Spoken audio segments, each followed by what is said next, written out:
ගැම්බියාවට ඉතා අසාමාන්‍ය හැඩයක් ඇත. එය ගැම්බියා ගඟ දිගේ දිවෙන දිගු තුනී භූමි ප්‍රදේශයක් වන අතර ඒ සම්පූර්ණයෙන්ම පාහේ සෙනගාලයෙන් වට වී ඇත. මෙම අමුතු හැඩය පැමිණෙන්නේ බටහිර අප්‍රිකාවේ යුරෝපීය යටත් ජිත සමයේ සියවස් ගණනාවකට පෙර සිදු වූ සිදුවීම් වලින්ය. එකල ගංගා වෙළඳාම සහ ගමන් සඳහා අතිශයින් වැදගත් විය. ගැම්බියා ගඟ වටනා වූයේ නැව්වලට යහරහා රට අභ්‍යන්තරයට බොහෝ දුර ගමන් කළ හැකි බැවිනි. මේ නිසා යුරෝපීය බලවතුන්ට එය පාලනය කිරීමට අවශ්‍ය විය.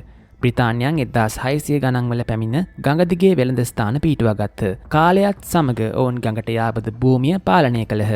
ඒ සමගම ප්‍රංශ ජාතිකයින් ඒ වටා ඇති භූමිය පාලනය කරමින් සිටි අතර එය පසුව සෙනගාලය බවට පත්විය. 1800 ගණන් වන විට බ්‍රිතාන්‍ය සහ ප්‍රංශය බටහිර අප්‍රිකාවේ බලය සඳහා තරඟ කරමින් සිටියහ.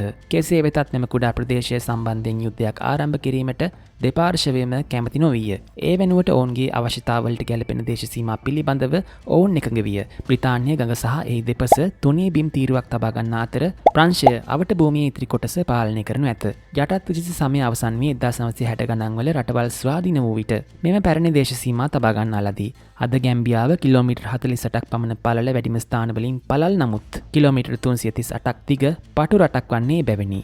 එහි හැඩය යුරෝපීය බලවතුන් විසින් දේශීය භූගෝල විද්‍යාව හෝ සංස්කෘතිය මත නොව තමන්ගේම අවශ්‍යතා මත පදනම්ව දේශ සීමා නිර්මාණය කළ ආකාරය සිහිපත් කරයි.